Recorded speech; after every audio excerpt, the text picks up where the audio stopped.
ओकाड़ा के 8 कांस्टेबल्स को head constables के ओहदे पर तरक्की दे दी गई।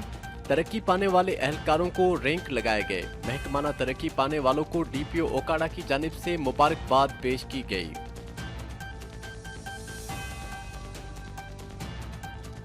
नवाबशाह की अली रजा कॉलोनी से लापता 10 साला सफीना लुंड अचानक घर पहुंच गई। मुतासरा लड़की ने बताया कि 10 माह कबल उसे नशा देकर मुबैना अगवा किया गया और मुख्तलिफ मकामात पर कैद रखा गया। मुतासरा लड़की के वरसा का कहना है कि लड़की ने मुबैना अगवाकारों की निशानदेही की है। उन्होंने पुलिस से मुल्जमान की गिरफ्तारी का मुतालबा किया।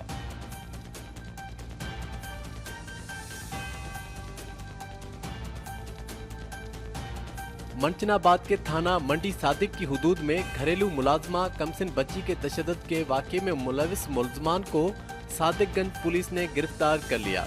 मुल्जमान ने बच्ची पर चोरी का इल्जाम लगाकर तशद्दुद का निशाना बनाया था। डीपीओ कामरान असगर का कहना है कि बच्ची पर तशद्दुद में मुलविस मुल्जमान को किसी भी सूरत में माफ नहीं किया जाएगा।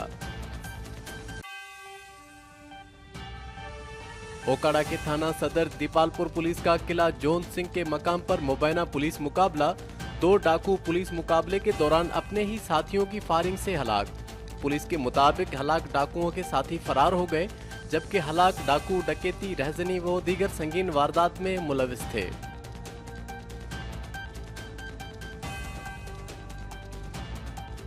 सिंध के इलाके ठुल के थाना ए सेक्शन की हुदूद में रकम की लेन देन पर सोमरा और बुर्डो बिरादरी में तसादम। फायरिंग से राहगीर जाँ बाग शख्स की शनाख्त दो नूनारी के नाम से हुई।